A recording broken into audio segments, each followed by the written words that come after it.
Unidos del departamento en la ciudad de Cali. Mira, Nos hemos escuchado bastante estos días porque aquí ha sido como el epicentro de las protestas más grandes del país, dada la situación de todo lo que hemos estado viviendo en estos momentos. Y para mí también es un gusto, maestro, gracias por permitirme estar con ustedes y dispuesto a escuchar de todo esto maravilloso de Freire, que sé que nos une a todos, con mucho gusto estar aquí. Bien. Bien, así que les decía, así que bueno, desde ya Wilmer, un gustazo. Wilmer nos escribió por el Facebook, nos pedía permiso si podía estar, obviamente que puede estar, así que está haciendo una licenciatura, me dijiste, ¿no es cierto? Una maestría, maestro. Una maestría, bien. Así que bueno, obviamente que podía estar. Así que bueno, te damos la bienvenida. Después el resto son alumnos de primer año del profesorado de diseño gráfico, alumnos de primer año del profesorado de artes visuales, siempre de la Escuela de Artes Visuales, y alumnos de segundo, tercero y cuarto, obviamente, de la carrera del profesorado de diseño gráfico. Así que bueno, tenemos profesores de la carrera y profesores invitados también.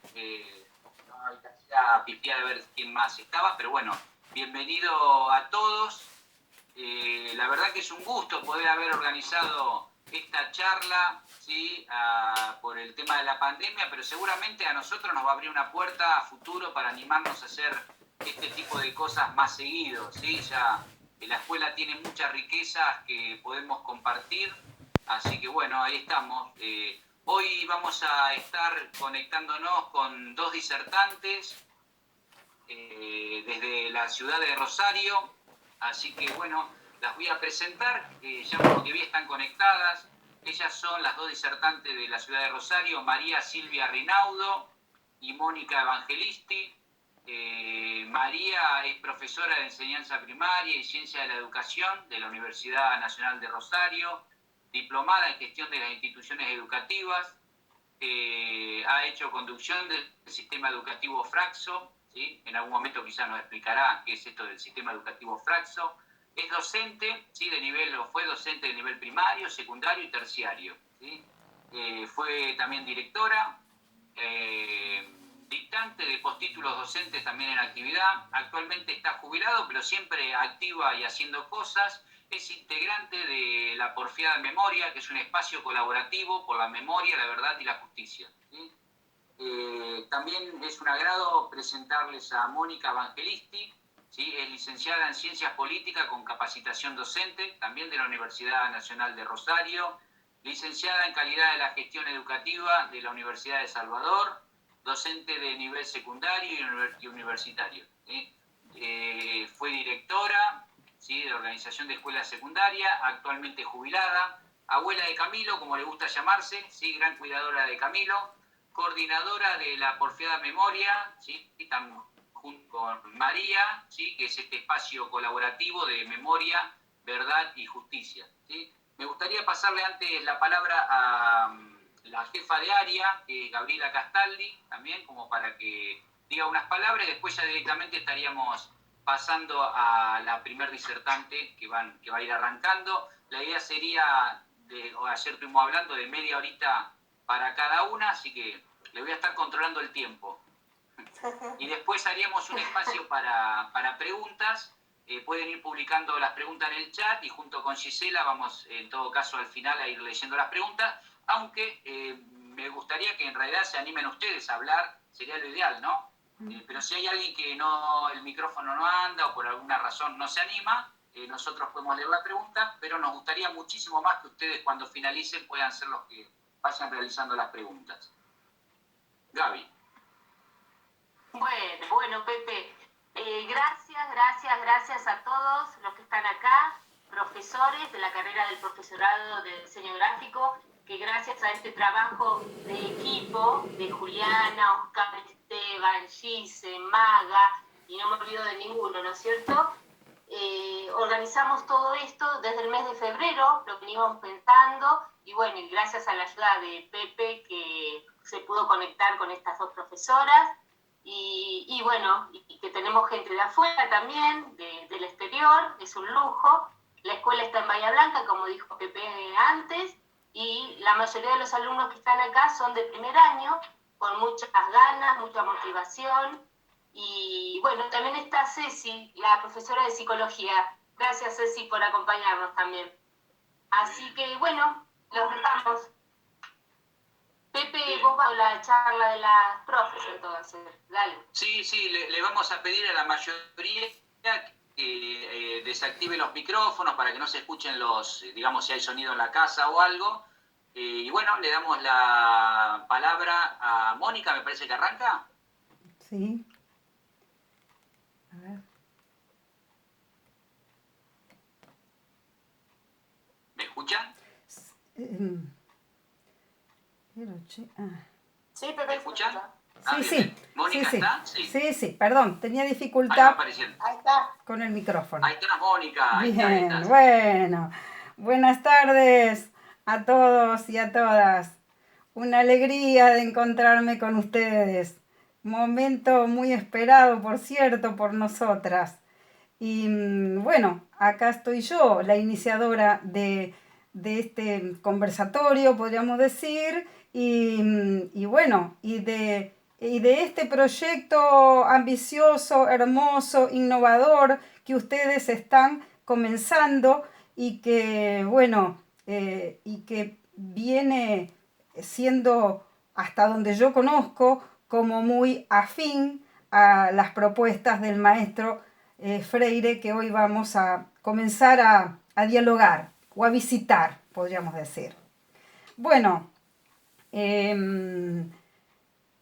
a ver, ¿con qué preguntas arrancamos? Tratando de seguir esta invitación a la pregunta que hace él desde su pedagogía. Por un lado, se me ocurre pensar en que cuándo llegó Paulo Freire a mi vida,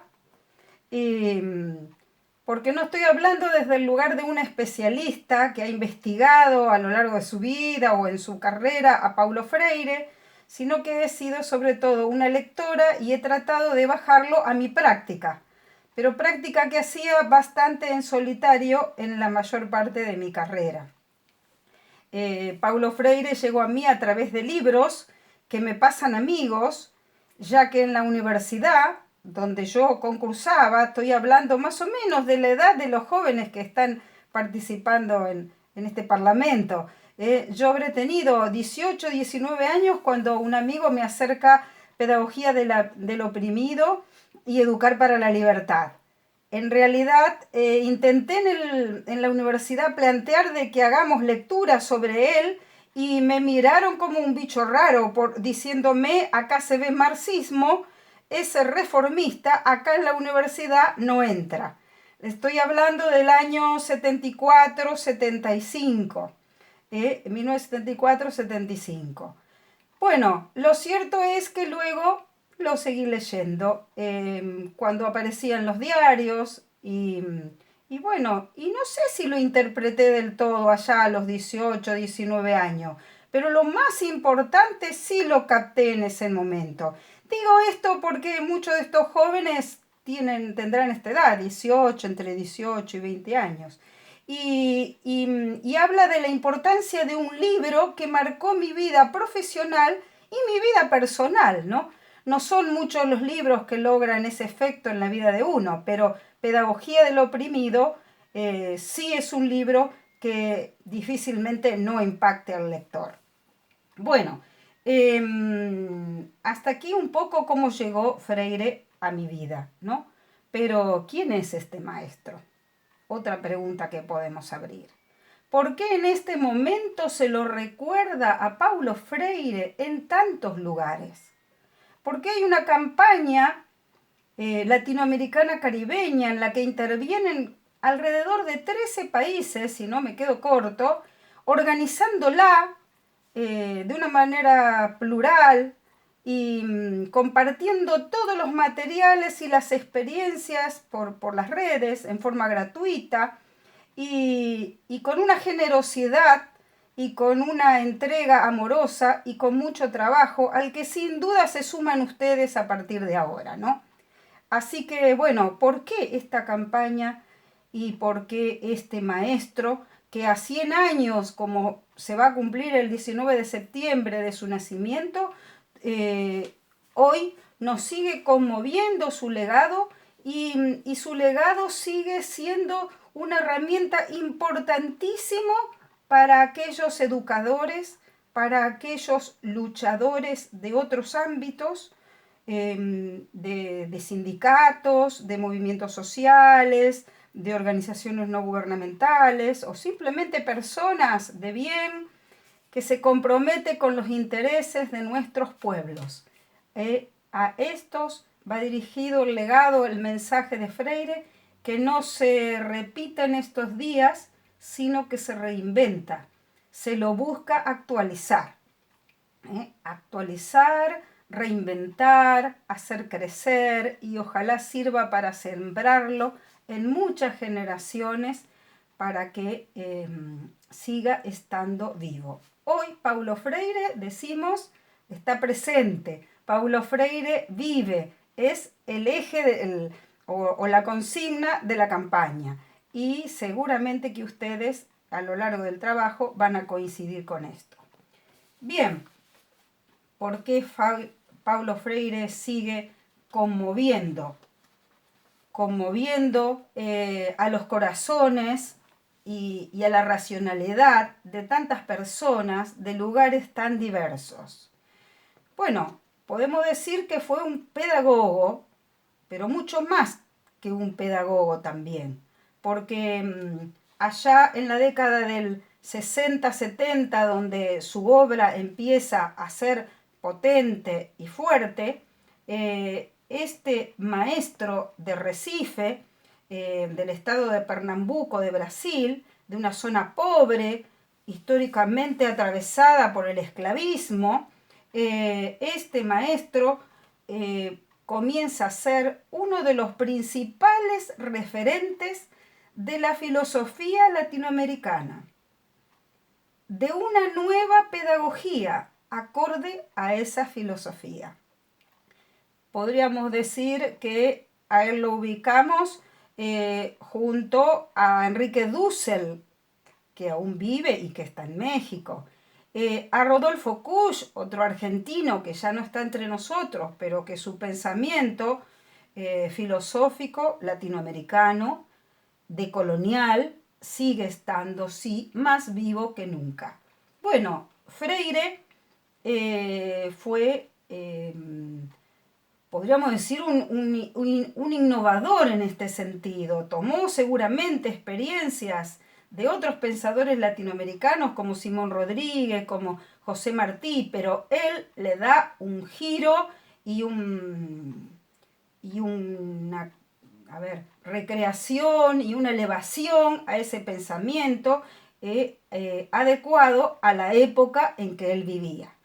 Porque si algo caracteriza al pensamiento freiriano es la importancia sustantiva del contexto donde él o un trabajador realizan su trabajo o su praxis educativa, como la denominaba, que era la suma de la práctica más la teoría o la reflexión sobre esa práctica.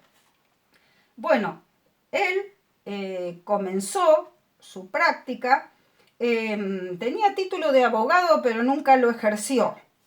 Por lo tanto, él había sido formado con muchos profesionales en una visión eurocentrista, occidental, con lo cual él va a discutir y va a plantear otra mirada del mundo, de las relaciones humanas, de las ciencias y de los pueblos.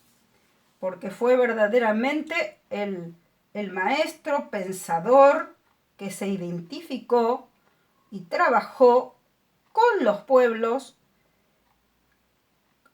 con la diversidad de pueblos, ya que no solo trabajó en Brasil, sino que recorrió muchos países del continente y también de Europa, de África.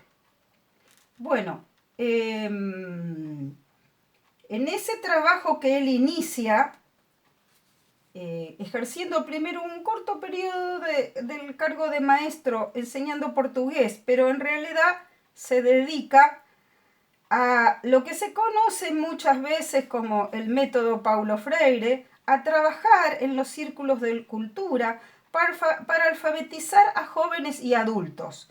En un Brasil donde era la mayoría de la población analfabeta y que para votar se necesitaba saber leer y escribir. Por lo tanto, no podían votar las mayorías analfabetas. Entonces él ve esto como un problema y trabaja para darle una solución. Y para eso va a crear, pero entre comillas, porque en realidad su trabajo y su obra la hace con los que iban a alfabetizarse, inaugurando esta forma de relación pedagógica donde el que enseña y el que aprende, ambos son enseñantes y educadores. En la educación tradicional, el que sabe es el maestro y el que no sabe es el alumno. Pero él rompe fuertemente con esta idea, porque toda persona, todo integrante de una cultura porta un saber que implica una lectura de su mundo, y quien le va a enseñar debe aproximarse, debe acercarse, debe tener en cuenta ese saber. Es decir, que debe aprender. Al mismo tiempo que enseña, aprende el maestro. Y esto, que es una de sus cosas, porque por razones de tiempo yo voy a hacer una mirada general de Freire, ¿no? Pero quizás sea un punto importantísimo, ¿no? Todo ser humano es un ser inacabado. Todo ser humano es un buscador de la libertad, pero la libertad dentro de su comunidad.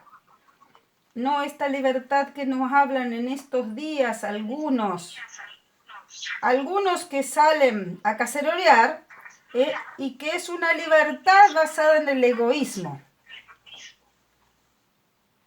En el egoísmo y el individualismo extremo. La libertad de Freire es otra. Es con responsabilidad. Es dentro de una comunidad. Escucho como un retorno. No sé si yo toqué algo que está mal o si es así. Bueno. Sí, a mí también me pasa, no sé si cada vez más estoy escuchando el retorno. ¿Es algo de tu micrófono, Moni? No sé qué decirte porque yo empecé, ahora no lo siento. Sí, no, ahora no, es verdad. Sigamos adelante. Bueno, como les decía, este maestro que allá en sus comienzos, en los círculos de cultura, desde el servicio social, no desde la educación formal, implementa este método de alfabetización. Que el gobierno, a poquito de implementarlo, se ve un efecto tan positivo que el presidente de ese momento, que era João Goulart, decide implementarlo como método para aplicar en todo el país. Pero a los 3 meses de esta intencionalidad viene el golpe de Estado, el primer golpe de Estado en Sudamérica, al que le van a seguir los que vinieron atrás, como el 76 nuestro, y Paulo Freire es detenido, está 7 meses preso y luego logra salir al exilio, por derecho de exilio. Bueno, va un corto periodo a Bolivia y de allí a Chile. En Chile rápidamente es convocado por el Ministerio de Agricultura y por el Ministerio de Educación, del cual va a ser asesor, y va a participar en varios programas de educación de jóvenes y de adultos.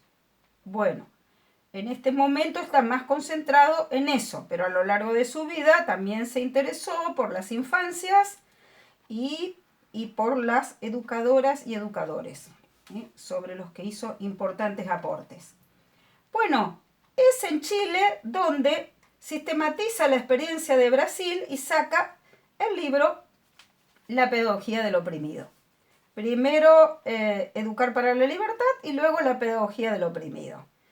Este libro es una ruptura, como decía al comienzo, en el pensamiento filosófico y pedagógico. Por este libro lo invitan a la Universidad de Harvard en Estados Unidos, donde estuvo 10 meses desarrollando su práctica. ¿Qué harán en Estados Unidos con sus ideas? No sé. ¿Qué habrán hecho? No sé. Sé que en el año 2000 tuve oportunidad de ir por una beca y los profesores universitarios veían mucho a Paulo Freire. Y me sorprendió gratamente. Lamenté saber poco el idioma porque quizás hubiera podido dialogar más.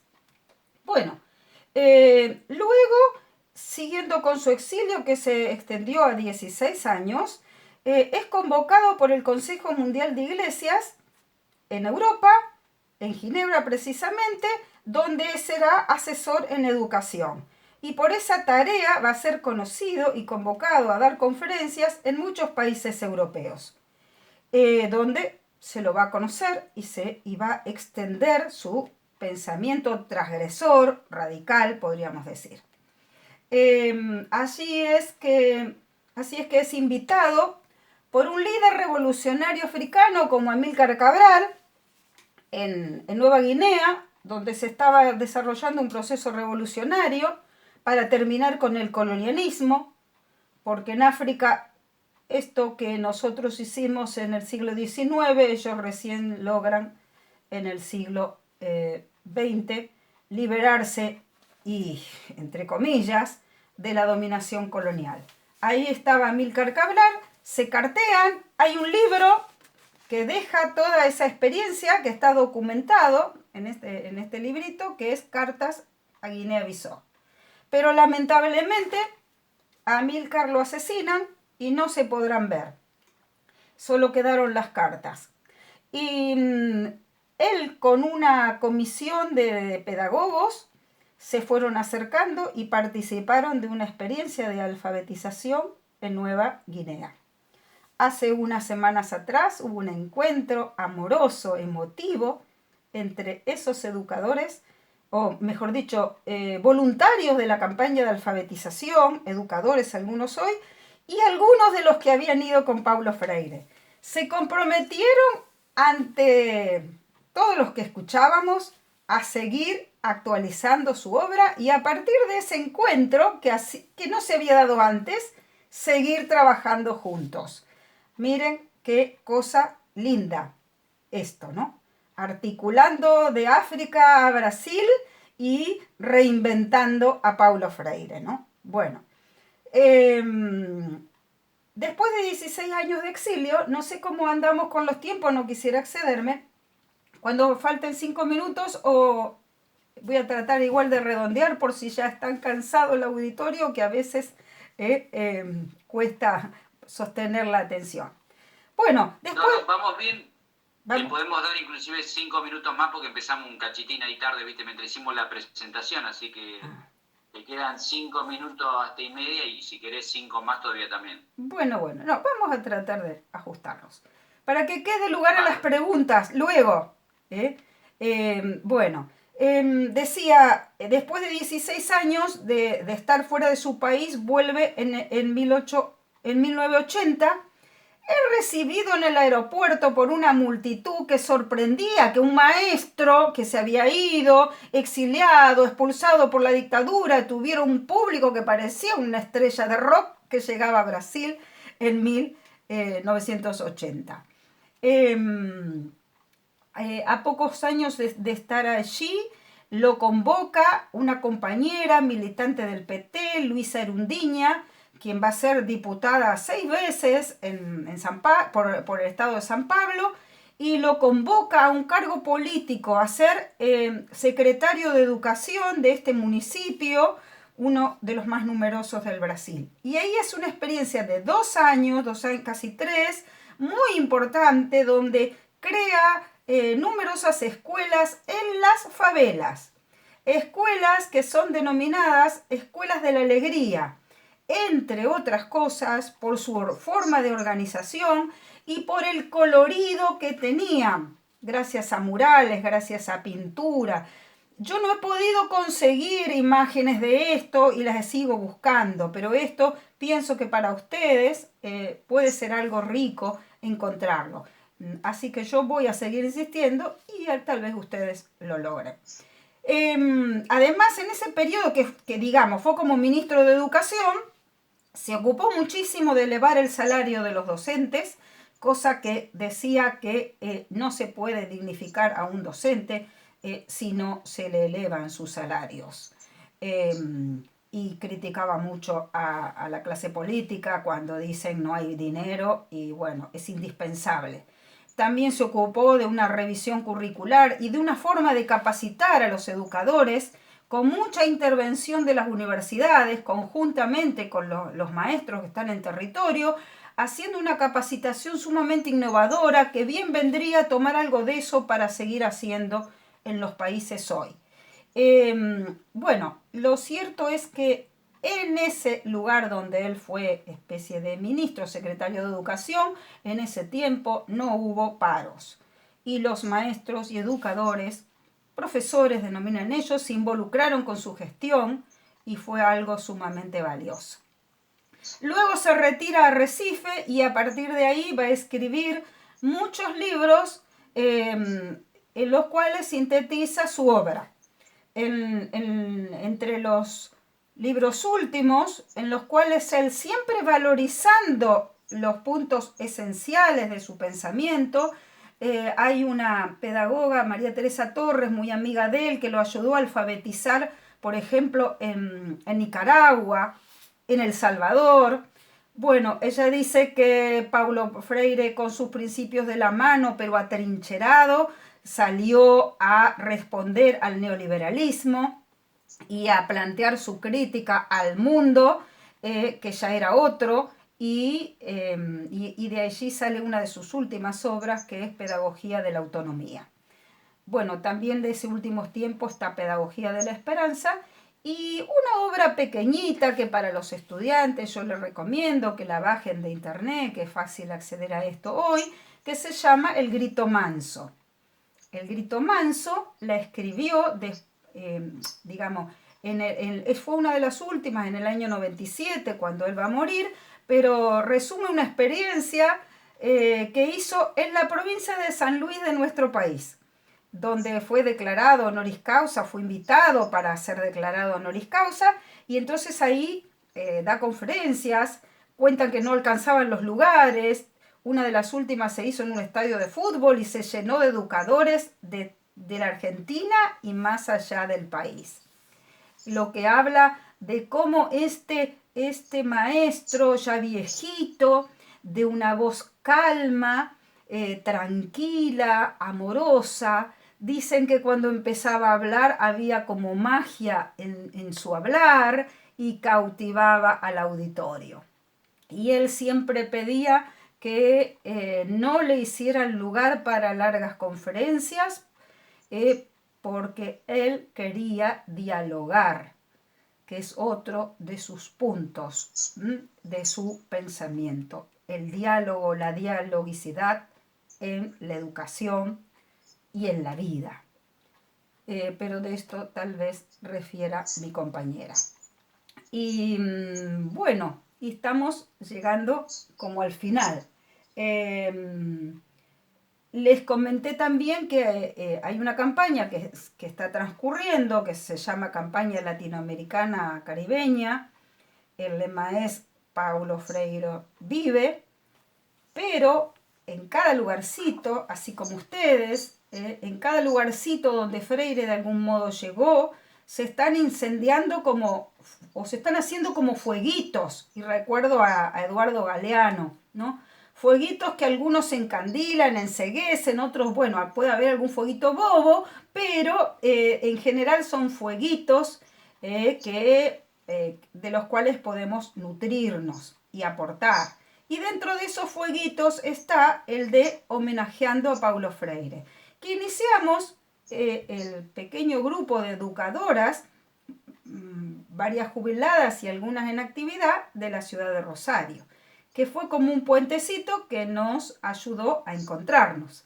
Y que esto puede parecer un chivo, tal vez es un aviso publicitario, pero bueno, también arroja la intencionalidad de que todos nos autoricemos a hablar en un pie de igualdad y están invitados a acercarse a este espacio, a compartir sus reflexiones, sus experiencias, sus dudas y bueno, y a seguir recreando a este maestro, y ya voy terminando, que fue merecedor de numerosos premios, uno de ellos el de Educador para la Paz, incluso por la Asociación Brasileña de Científicos o la Asociación de Científicos del Brasil, fue nominado a Premio Nobel de la Paz.